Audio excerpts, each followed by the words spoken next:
وبالعودة إلى الأزمة المصرية ينضم إلينا من القاهرة منسق عام الجبهة الحرة للتغيير السلمي عصام الشريف.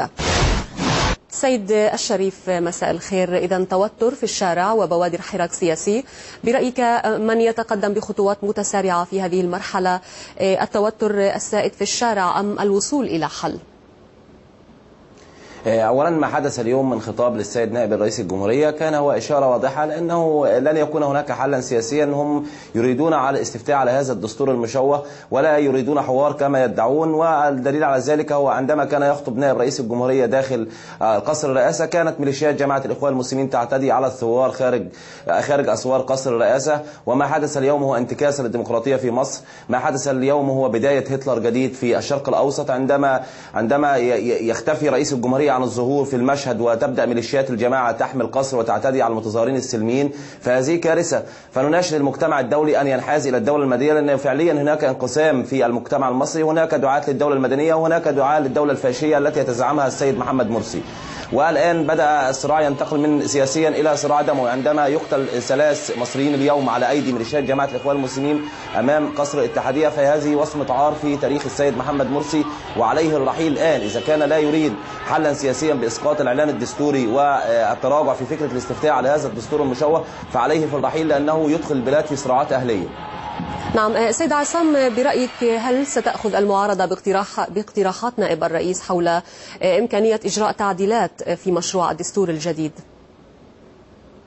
المعارضة المصرية لها شرط واضح وهو إسقاط الإعلان الدستوري. لو كان لدى السيد محمد مرسي أو جماعته إرادة سياسية من أجل حوار وطني وتوافق وطني فعليهم بإسقاط الإعلان الدستوري وتأجيل فكرة الاستفتاء حتى يتم التوافق على دستور جديد للبلاد.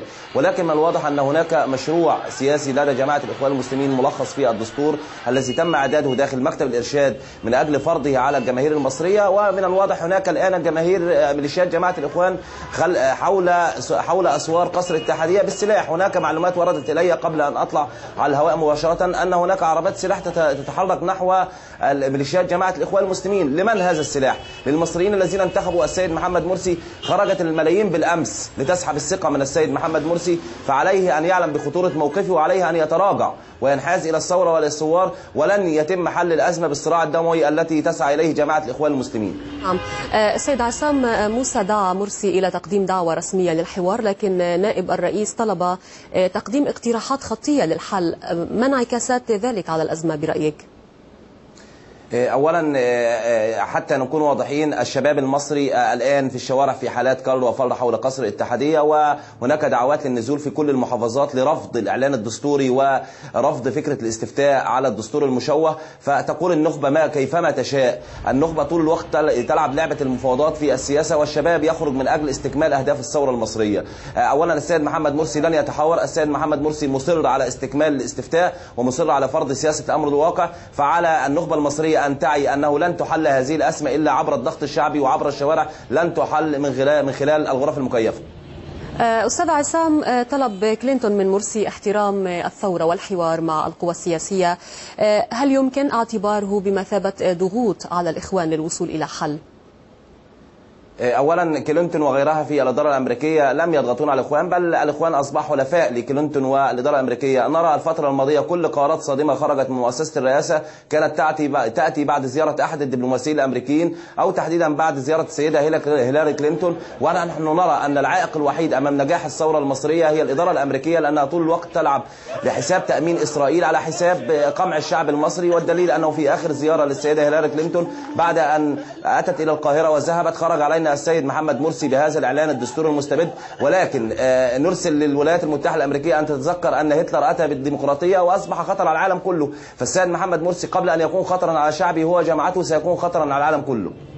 أستاذ عصام، برأيك ما مدى تأثير الأزمة المصرية على الوضع الإقليمي وسط الخلافات بين التيارين الإسلامي والليبرالي في الدول التي هبت عليها رياح ما يسمى بالربيع العربي؟ أولا نحن أمام أزمة حقيقية. أولا نظام الدولة الفاشية التي يسعى إليها جماعة الإخوان المسلمين تلقى دعم من بعض الدول العربية أمثال السعودية والإمارات وغيرها من الدول العربية التي تحاول طول الوقت أن تدعم فكرة الدولة الفاشية، ولكن المصريين واعيين جدا وقادرين، والدليل على ذلك الملايين التي نزلت بالأمس. حسب التقديرات أكثر من 15 مليون نزلوا بالأمس رافعين شعار مصر دولة مدنية. فلن نقبل بالدولة الفاشية ولن نقبل بالدولة الدينية. سنضحي بدمائنا من أجل أن تكون مصر دولة مدنية حديثة، لتكون تجربة رائدة للشرق الأوسط وتكون نموذج لكل ثورات ربيع العربي. نعم، من القاهرة منسق عام الجبهة الحرة للتغيير السلمي عصام الشريف.